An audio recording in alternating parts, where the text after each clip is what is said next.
اعوذ باللہ من الشیطان الرجیم، بسم اللہ الرحمن الرحیم۔ بروہی اردو آفیشیل کے تمام ناظرین کو سلام عرض ہے۔ ناظرین، شمر کون تھا؟ وہ کیسے ابن زیاد کی فوج کا کمانڈر بنا؟ واقعہ کربلا میں شمر کا کردار کیا تھا؟ کربلا کے بعد شہر کی زندگی کیسے گزری اور اس کی موت کیسے ہوئی؟ ناظرین گرامی، یہی ہماری آج کی ویڈیو کا موضوع ہے۔ شمر بن ذیلجوشن کی کنیت ابو صابغہ تھی۔ وہ قبیلہ خوارزن کی شاخ بنو عامر اور زبا بن کلاب کی نسل سے تھا۔ شمر کے والد کا نام شہرجیل بن اوز بن عمرو تھا، لیکن اس کو ذوالجوشن پکارا جاتا تھا، جس کی وجہ یہ تھی کہ وہ عربوں میں پہلا شخص تھا جس نے سب سے پہلے زرہ پہنی تھی، جو کہ اسے ایران کے بادشاہ نے دی تھی۔ شروع میں شمر شیر خدا دماد مصطفیٰ حضرت علی کے ماننے والوں میں تھا، لیکن بعد میں وہ آپ کے خلاف ہو گیا۔ شمر تابعین میں سے تھا۔ شمر ہی وہ شخص تھا جس نے 51 ہجری میں صحابی رسول مہاجر بن عدی رضی اللہ تعالیٰ عنہ کو جھوٹی گواہی دے کر گرفتار کروا دیا تھا۔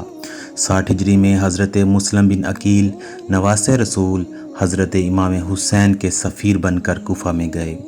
حضرت مسلم بن عقیل کی آمد کے بعد یزید نے عبید اللہ ابن زیاد کو کوفہ کا گورنر بنا دیا، تو عبید اللہ ابن زیاد نے شمر کو، جو کہ اس وقت ایک سپاہی تھا، اس کو ایک کمانڈر بنا دیا اور حضرت مسلم بن عقیل کے حامیوں کو منتشر کرنے کی مہم پر لگا دیا۔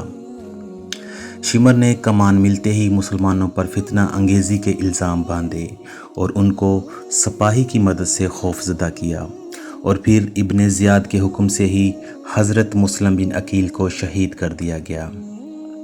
61 ہجری محرم میں جب نواسۂ رسول صلی اللہ علیہ وآلہ وسلم کربلا پہنچے تو اس وقت کربلا میں کوفی فوج کا سپہ سالار عمر بن سعد تھا، جو کہ خون ریزی سے بچنے اور پرامن راہ حل کے در پہ تھا۔ ادھر کوفہ کے گورنر عبید اللہ ابن زیاد کو شمر نے جنگ کے لیے اکسایا اور بالآخر 9 محرم 61 ہجری کو شمر 4000 سپاہیوں کا لشکر لے کر عمر بن سعد کے پاس کربلا پہنچا۔ شمر اپنے ساتھ عمر بن سعد کے لیے کوفہ کے گورنر ابن زیاد کا دھمکی امیز خط لے کر پہنچا۔ خیر، عمر بن سعد نے خط پر عمل کرنا شروع کر دیا کہ یا تو نواسۂ رسول حضرت امام حسین بیعت کریں یا پھر جنگ۔ شمر کربلا میں سپاہیوں کا امیر مقرر ہو گیا۔ چونکہ شمر حضرت عباس علمدار کی والدہ ماجدہ ام النبیین کے قبیلے سے تعلق رکھتا تھا، اس لیے اس نے حضرت عباس علمدار کو پیشکش کی کہ وہ اور ان کے بھائی کربلا سے چلے جائیں تو ان کو گورنر ابن زیاد کی پناہ دے دی جائے گی۔ جب حضرت عباس نے امان نامہ پکڑا تو اس کے 2 ٹکڑے کرتے ہوئے فرمایا، میں اور میرے بھائی نواسۂ رسول صلی اللہ علیہ وآلہ وسلم سے بغاوت ہرگز نہ کریں گے، ہمت ہے تو میرے سامنے آ کر مقابلہ کرو۔ یوم عاشوراء کے دن جب حضرت امام حسین نے اہل بیت سے متعلق احادیث بیان کرنا شروع کی تو شمر نے ہی آپ کی بات کاٹی، جس کا منہ توڑ جواب حضرت حبیب بن مظاہر نے دیا۔ یہی وہ بدبخت تھا جس نے 9 محرم کی رات 200 سپاہیوں کے ساتھ خیموں پر حملہ کیا۔ جب حضرت امام حسین میدان میں آئے تو شمر ہی تھا جس نے فوجیوں کو حکم دیا کہ دور سے ہی یکبارگی سے تیروں کی برسات کرو، کیونکہ ہم شیر خدا کے شیر کا مقابلہ نہ کر سکیں گے۔ اکثر روایات میں آتا ہے کہ حضرت امام حسین کو شہید کرنے والا شمر ہی تھا، اور اسی نے بعد میں ان کے جسد مبارک پر گھوڑے بھی دوڑائے۔ اکثر روایات میں آتا ہے کہ خولی بن یزید نواسۂ رسول صلی اللہ علیہ وآلہ وسلم کا سر کاٹنے کے لیے آگے بڑھا، لیکن ہاتھ کانپ گئے۔ پھر شقی القلب، بدبخت اور ذلیل سنان بن انس آگے بڑھا اور انعام و اکرام کی لالچ میں آ کر امام علی مقام کا سر تن سے جدا کیا۔ امام ابن عساکر نے سیدنا حضرت امام حسین سے روایت کی ہے کہ حضور صلی اللہ علیہ وآلہ وسلم نے ارشاد فرمایا، گویا کہ میں ایک سفید داغوں والے کتے کو دیکھ رہا ہوں جو میرے اہل بیت کے خون میں منہ مار رہا ہے۔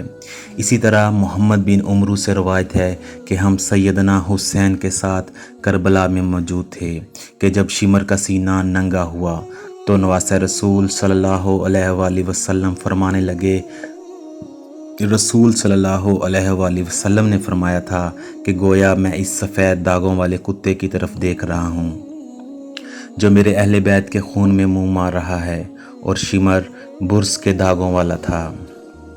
شہادتوں کے بعد 11 محرم کو عمر بن سعد اور شمر 72 شہیدان کربلا کے سر لے کر کوفہ ابن زیاد کے دربار پہنچے، جہاں سے ابن زیاد اس قافلے کو شمر اور اس کے ساتھیوں کے ہمراہ دربار یزید کے لیے شام روانہ کرتا ہے، جہاں بہت سے دلخراش واقعات اہل بیت و اطہار کے ساتھ پیش آتے ہیں۔ اس کے بعد یزید اسیران کربلا کو مدینے بھیج دیتا ہے۔ اہل بیت کو مدینہ پہنچانے کے بعد شمر لعین کی سرکاری ذمہ داری ختم ہو جاتی ہے اور وہ کوفہ واپس آ جاتا ہے۔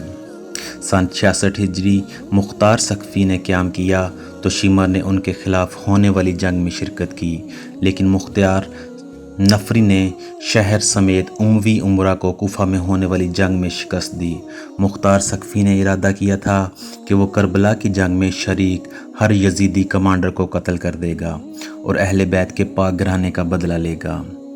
شکست کے بعد شمر کوفہ سے فرار ہو گیا، لیکن مختار سقفی نے خاص طور پر اپنے غلام ضربی کو ایک دستہ فوجیوں کا دے کر اس کے پیچھے بھیجا، لیکن شمر نے مختار سقفی کے غلام اور اس دستے کو قتل کر دیا۔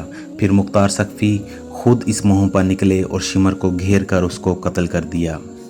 اس کا سر گردن سے اتار کر کالا کر کے نیزے پر لٹکا کر پورے کوفہ میں گھمایا گیا، اور اس کے دھڑ کو پہلے کھولتے ہوئے تیل کی دیگ میں ڈالا گیا اور پھر کوفہ کے بازار میں جنگلی کتوں کے آگے ڈال دیا، اور پھر شمر کا سر محمد بن حنفیہ کے پاس مدینہ بھجوا دیا گیا، جنہوں نے نواسہ رسول صلی اللہ علیہ وآلہ وسلم حضرت امام حسین اور اہل بیت کو شہید کیا۔ ان کا انجام یہ ہوا کہ وہ سب کے سب بے درے قتل کر دیے گئے، جن میں سے کچھ کے سر کاٹ دیے گئے اور ان کے جسم کو کتوں کے آگے پھینکا گیا اور ان کی اینٹ سے اینٹ بجا دی۔ بے شک اللہ پاک بہتر حساب کرنے والا ہے۔ یہ وہ لوگ تھے جن کا انجام اس دنیا میں بھی بدترین ہوا، اور یقیناً قیامت میں یہ بدترین عذاب کے مستحق ہیں۔ اللہ تعالیٰ ہم سب کے دلوں کو بھی اہل بیت کی محبت سے منور کر دے۔ اگر ہماری آج کی یہ ویڈیو آپ کو اچھی لگی ہو تو کمنٹ سیکشن میں اس کا اظہار لازمی کیجیے گا، اور اگر آپ ہمارے اس چینل پر پہلی بار آئے ہیں تو مہربانی کر کے ہمارے اس چینل کو سبسکرائب کر دیجئے اور ساتھ میں بنے بیل آئیکن کو بھی پریس کر دیجئے تاکہ ہماری آنے والی ہر ویڈیو آپ تک پہنچ سکے۔ شکریہ۔